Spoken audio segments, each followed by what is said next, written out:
So I just decided to go for a walk up Meltham. So there's Dun Elm, Meltham Cop, and there's Castle Hill. Actually, the sun's shining better today. When I was actually up there taking photos of Castle Hill, kind of looked a bit further away, but I think it's because it wasn't that sunny. So I wanted to go up onto the West Nab actually and take some photos. Although the sun's starting to go down now, maybe I left it a bit late, but it's impossible for you. Just look at that, right? We've got Castle Hill, which is like a giant long barrow shaped. It is long barrow shaped rather than circular shaped, and it's definitely not kind of like geometric shape or kind of like a rectangular offset shape like Oswestry or anywhere. And then just within this distance of it, which is I think it's 6.3 kilometers or something, you've got this, which is, guess what, it could be any shape ever, but it's nice and smooth long barrow shape again. So how can you say it's just a hill? You know, you don't have to have any fortifications on it or anything, because actually those Oswestry ones, as it turns out, are actually to stop because it were waterlands, and it was actually more like an island. If you think of the Rainbow Islands computer game, it was literally like an island fortress, not moat, actually on a city in a lake at some times, depending on what the season was and what period we're talking about. But it has to have been built for that period, because why else have those wavy battlements when you've got different tidal and wind effects of water coming? It's not a moat that you feel, it was actually in a lakeland, and they can sail around on it, which is even better. Actually, on that, if you check out the Moonstone computer game, on those cities they've got like a water one, and I think it's kind of, someone knew about that, because I know that website with all the detailed information has come up recently, but they knew about it because they did the boreal testing and all the geographical scans a long time ago. I can't believe it's not more discussed in the main consciousness, you know.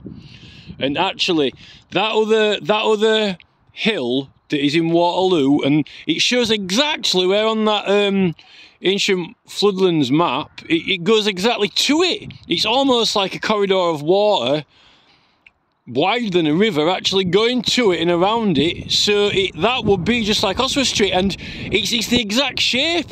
If you scroll to Oswestry from there with the same map direction, it's got a corner that's got a point on it. It's pointing the same direction. It's kind of a little bit smaller than Oswestry, but Oswestry's a big site. It's not nowhere near as big as Maiden Castle, because Maiden Castle would actually dominate the whole skyline. Like Maiden Castle would go from there all the way over to there. You know what I mean? It would, like, the whole thing. It's really big. But there's 3 sites here. There's this site, there's Castle Hill there, and then there's that one down. What did I say? So it's near the river. Well, the river actually went out to it and around it. Now this likely didn't have the river around it, because this is actually going to slope downwards.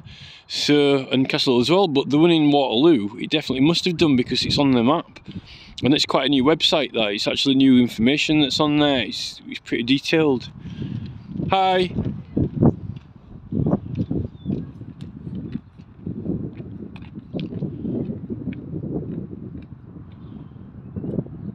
I think that the moors are more connected as well, because if you look at those Wicklow Hills in Ireland, they've got those cairns on there, similar sort of hills. And then all around Scottish coast and all around the Welsh coast, and there are some inland in Dublin. Well, the Wicklow Hills are inland a bit. They're not right on the coast. And we've got the river. The thing is that you can see, you could have sailed from that Waterloo place all the way out, straight out to Hull on the river.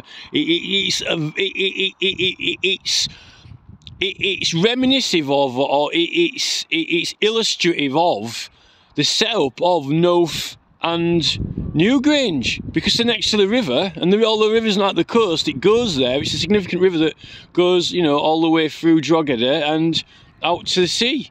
And you've got these big sites there, and you've got a few of them. You've got Knowth, Newgrange, Well, these are different types of sites. You see, they're round, they are chambered structures, right? All of them different. They're all slightly different chambered structures, but big ones within each other.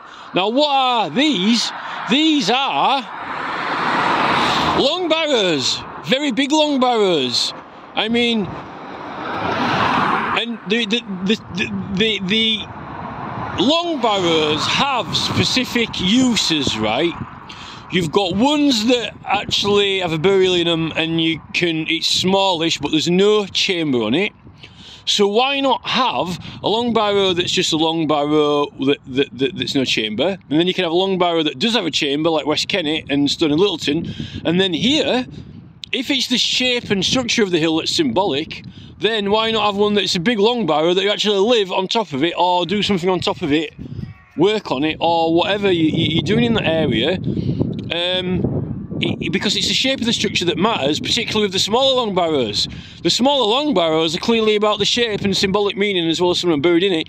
And you don't have to have something buried in it if you're alive and living on top of it. And then you don't go inside it, because, you know, there are different ones, but they clearly are two distinct long barrow forms. And then you've got the circular, the other form, which is down at Waterloo, whatever you want to call it, Warrior's Tomb, which actually was surrounded by water at certain times and seasons, and you could sail all the way to Hull straight from the actual hill fort. Which, and if you think about it, when they make the newest of the Robin Hood films, not the Kevin Costner one, the one after that, I don't know if it was it a Ridley Scott one? I'm not sure who directed it. Hello, Ossie. He does that bit when they're on the Thames in London, when they just sail and then pull up straight in the castle, drawbridge drops down, and walk straight off the boat, and then they're there. It almost like that, kind of, in a way. Although it's a lot harder to get upstream, but if you're going downstream, then it's a lot easier journey. And actually, Mirfield would have been quite flooded, you know, because that river would have been a lot wider at Mirfield. So a lot of what is Mirfield now would actually have been underwater. So I would think there might have been something in Mirfield, you know, like because they've got the De Lacy Castle, Mirfield Castle, but you know. Before that, Mirfield, Mer is for sea, mermen, Mer the sea, mermen, seamen, Mirfield, so it's like a water field. So, and particularly at the other side of there, when that gets waterlogged, which it is at the moment, particularly down where they put the reservoir, because it kind of slows downhill and bottoms out a bit over there, that is where you actually get a large number of Liberty Caps going there as well anyway. And the fact that it's got the Pennine Hills, I want to go up and have a look up there to see if there's any good places. There's an old tractor there. So this is a great spot between Castle Hill and Dunelm, and it's good that there's no building on there, but they've let them build on. It's a shame, because at Dorchester there's very, very good management, and this is my beef with Kirklees Council, right? This is my issue with Kirklees Council, right? Kirklees Council are very, and all the young people who are on the town centre development, right, they're very keen with media centre, modern buildings, keep it modern, always keep up with the latest gadgets, the latest techs, the latest River Island shop, the latest, you know, computer, cafes, university buildings. They're so obsessed with tech, but, you know, you can go to Manchester or London or Leeds for that. That's why we built Leeds and Bradford, these cities. I mean, look at Dorchester. Dorchester is a beautiful city. It's still got all its old pubs and streets and buildings and Victorian alleys, like on Harry Potter Dragon's Alley. All these enchanting kind of little alleyways and shops. And it's got a lot of modern buildings, media centres, universities, hospitals, everything. Dorchester's not rubbish. It's a happening place. You can be young in Dorchester and be happening. And the fact of the attitude in Dorchester is, it's a bit like Stonehenge. It's just the attitude. It's like a home Firth and a Hebden Bridge sort of attitude. But what they've tried to do in Huddersfield is, instead of trying to encourage that home Firth art and festival scene and the Hebden Bridge scene, there's a force, a Barry Shearman and Huddersfield Council force of really heavily forced on us and put it into the consciousness, and even influence the public by putting, you know, Huddersfield Town football team, the team, United, the team, you know, this is this is our vision, this is our vision. They've influenced the electors, which is illegal, by using adverts in collaboration with bus companies, with the football team. So we all just go along with it, which, you know, it's supposed to publish things that influence electors, yet they put the signs to make it look and sound like everyone's going along with the vision, their vision, right? And what they've done is they've just built and uncontrolled. And the thing with Dorchester is, if you look at it, the city's modern, it's keeping up with the times, it's very, very cutting edge city, modern. They've got, you know, the latest skateboard park, the latest media building, the latest cinemas, the latest restaurants. It is not backward, and neither is Oswestry really, right? But I don't know what it is with Huddersfield. We've got this site, 3 sites that all were collaborating together that we could have known about, celebrated, done some history for it, and the other one which would have looked beautiful with water around it when you sail out to the sea, which we've built houses on it and covered it up.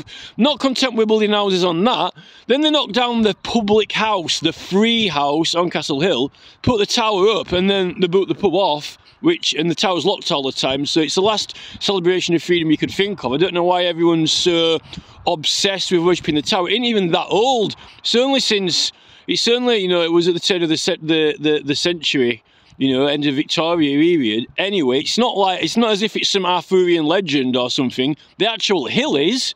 In fact, these are older than the Arthurian legends. This site, that site, and the other are older than the Arthurian legends, even more legendary. And Maiden Castle, yeah, it's a huge, massive site. It's near the south coast, but these are 3 sites, the number of them, 3 together, which, you know, not as big as Oswestry, but 3 together, and then you got the Pennines. It just, why is it the Oswestry Council and Dorchester Council, right, can build? You've got builders in the area. They've got cinemas, they've got restaurants, they're keeping up with the times, they're not backward, they're very cool and trendy, and they've got an amazing ancient site. Why is it that they've managed to control the building so it hasn't extended out and rubbished around Maiden Castle or rubbished Old Oswestry? We've managed to keep it relatively away from this one here, although houses are creeping towards it. Castle Hill is sort of, you know, on the town side, it's just gone, but on the other side, on the valley side, it's all right. But down at Waterloo, they've actually built on top of it, on it, and further than that, tried to hide it and cover it up. And it's not that long ago when there were fields around it, and it was quite prominent and stood out, and then it's just kind of been pushed into the memory and forgotten.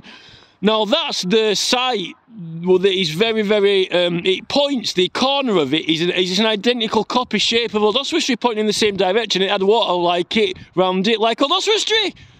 So if that ain't evidence, I don't know what is. And these ancient waterway maps add to it. Did you know that in Waterloo, the river used to flood to, do you know Waterloo? So do you know when the road forks at Morrison's? Yeah. Behind the houses there's that mound, isn't there? Well, I've just found out that the river, it all used to flood out there. And it actually used to go around that mound and have like a lake around it. And that mound is the same shape as Old Oswestry Hill Fort at Oswestry, and it's the exact same shape of it, points in the exact same direction, so you could get off that mound straight onto the water and sail out to Hull. I know. It's educating the locals. Bit of local education. I don't know what that is actually. I'm not actually sure what that is. I don't know if she's running or what. This horse is quite nice. Bit of education. So I don't know what it is with Kirklees Council. The thing with Kirklees Council, right? Somebody's chucked something here now.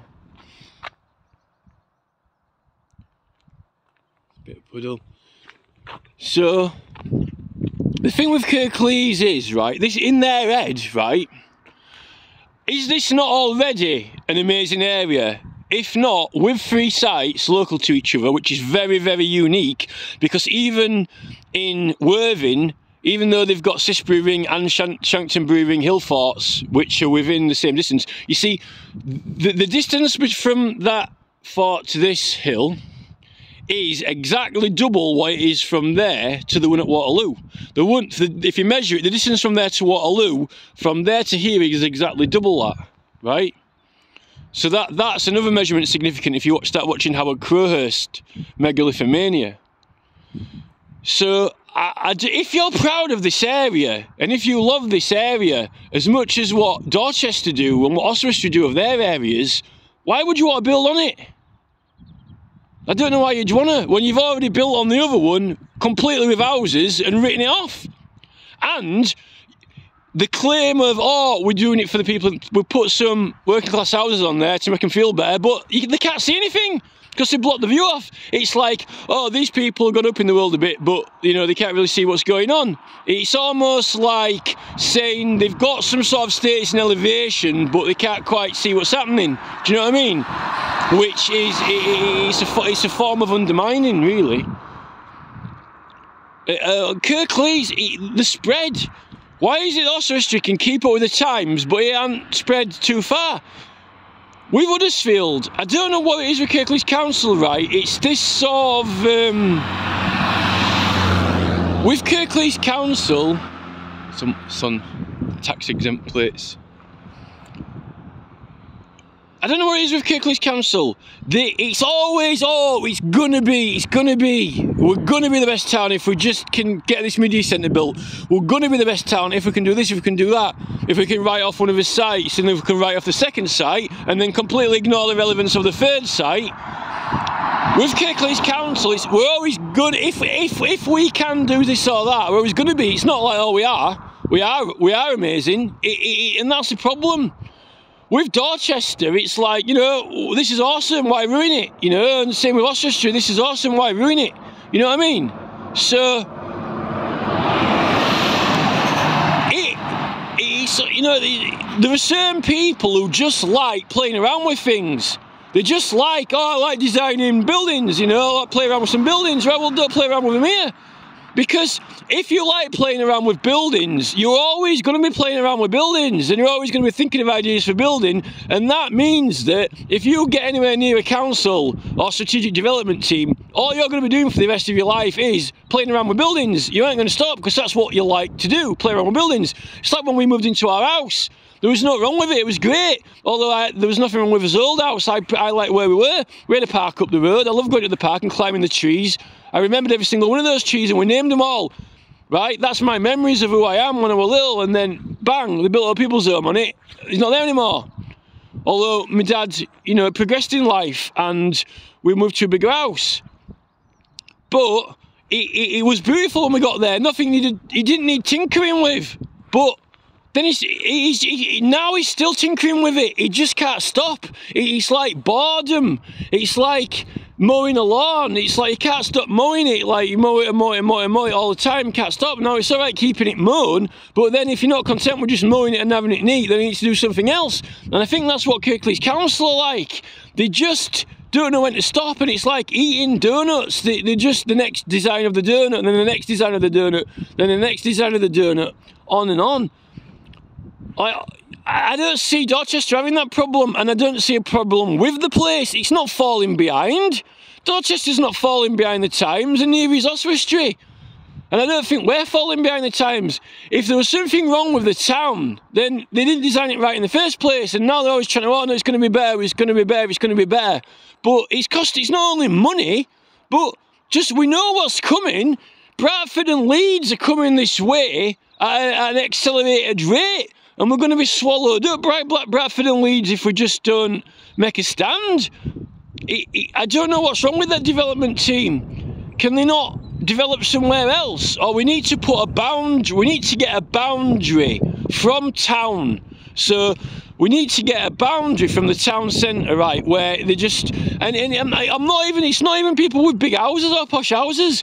Working class people who had terrace houses up at Paddock, at the top of Paddock on the way to Milnes Bridge, right? There are row terrace houses with a great view, and they're not the most fancy or rich houses ever, right? Working class houses, but they had an amazing view and nice steps. I've seen those people sat on those steps, right, and looking out across over to Crossland Moor, right? And I like those houses, and they did, but yet the council allowed planning directly opposite, and then you can't see anymore. They block the view off, so they can't sit on their houses and enjoy that view. And they're not rich or posh people, they're working class people, but they were a nice view, they were nice houses for the reason of that view. And they've just gone and I actually made a big deal about that and complained to council, because they don't know when to stop. They don't really know what they're doing and what they're evaluating when they go out to look at something. They don't know what they're looking at. They don't know what they're evaluating. They don't know what the impact of it is. They don't care about the people they're building houses in front of. They don't care about the people of Huddersfield. All they care about is urban development and regeneration.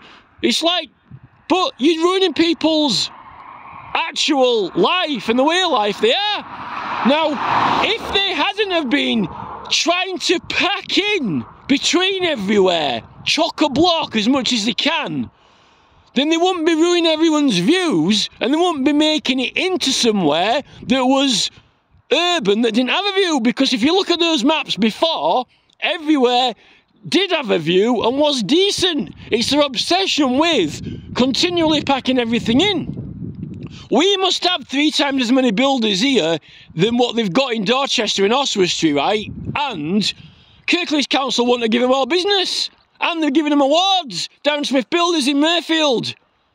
Ben Tyburn Lane. Ben Stevens. And they're not putting planning notices out. They're cheating to get the business because they don't want people to see that what they're doing properly. And then so they can't object. It's like at top of that hill fort in Waterloo. They're in an elevated position, but they can't see anything. It's been blocked off when they're around them. Would have been an amazing circular valley around them to see. They've been, oh, we put you on top of the hill, but we've made you blind. That's what Ben Stevens doing to us. Does Ben Stevens and Darren Smith care about the people in this West Yorkshire? Because what he's doing is, he's trying to say, oh yeah, I'm building this person a new house. Yeah, but you're blocking 3 or 4 other people's view off of what is the life that I live, Ben and Darren Smith. What is the point of waking in the morning and opening your window to breathe in the fresh air of being here, whether it's a little house or a big house, or a small garden or a big garden? I used to have a view, you've blocked it off, you've got a massive wedge of money in your pocket, and the Kirklees Council are laughing with the new tax they've got from all McDonald's and everything, and they don't care about what it's done to your views and houses. They're wanting to do more and more, accelerate. Why isn't Dorchester doing that? Why isn't Shrewsbury doing that? Why is this council obsessed with ruining what this is and what this was? And why isn't Dorchester? And I think that there's someone else behind it. It's not just Barry Shearman. Barry Shearman's a bit of a Yorkshire pudding because he don't really exactly know what's going on and where he's being led. He thinks that he's standing up for working class people, but he's not, because all the working class houses in Waterloo, they might not have been big, but at least they could open the windows and see something. Now they can't, because he's obsessed with trying to pack the Lego bricks in more and more and more and more and more and more. This is the problem. You know, why is it us? Why is it Kirklees that we have got this council that is obsessed? And it's not just keeping up with the times. It's not about keeping up with the latest technology. They're obsessed with conquering and dominating us with that technology to an extent where it's detrimental to what the area is. They need to be made to go to Dorchester. We need to get Dorchester Council. We need, like when you used to do pen pals at school and have an exchange trip. We need to send Kirklees Council on an exchange trip, all of them. The entire council needs to be sent for 6 months to Dorset, to Dorchester, to be taught how to run a council. And they need to be sent to Oswestry, and they need to be taught how to run a council. because they don't know how to run a county in this country. They only know how to ruin a county, to absolutely rubbish it and ruin it. And it's not about the size of houses or anything like that. They just cannot control themselves, and they don't know when to say, I have eaten enough now, I need to stop. I have built enough now. That's what they do at Dorchester. Right, we're built up to here. This is the town. We're going to keep it modern, keep it, you know, we can upgrade the cinema, but we don't need to expand any closer to there anymore. This is just border. And that's the problem with Kirklees Council. I don't think it knows any borders. That's the problem. And that's meant to be greenbelt. It's protected. What's the point in having greenbelt? If there's no greenbelt on it, then you've got applicants and objectors, right? The point of greenbelt is it protects you so you don't need to object. Yeah, everyone else who's got greenbelt, oh no, you can't build there, you can't build there, you can't build there, so there's no point in complaining or objecting about it because they don't have a say in it. Oh, it's greenbelt, you can't do anything about it. So why is it when it's greenbelt up there, they're still building on it, you know? And you might say, oh yeah, well, we've already got this site. Yeah, but it doesn't get recognised or acknowledged for anything. That's the problem. And the other one's been hidden and tried to be concealed, which is just ridiculous. And I'm not happy about them. If they put houses on there, it would have been alright if they'd give them a nice view. And fair enough, there are trees on there, kind of, you know, it's a nice woodland walk around it. But what's the point in having a nice woodland walk around it if it's, you know, if you're living on there and, you know, you can't even see yourself? It's ridiculous.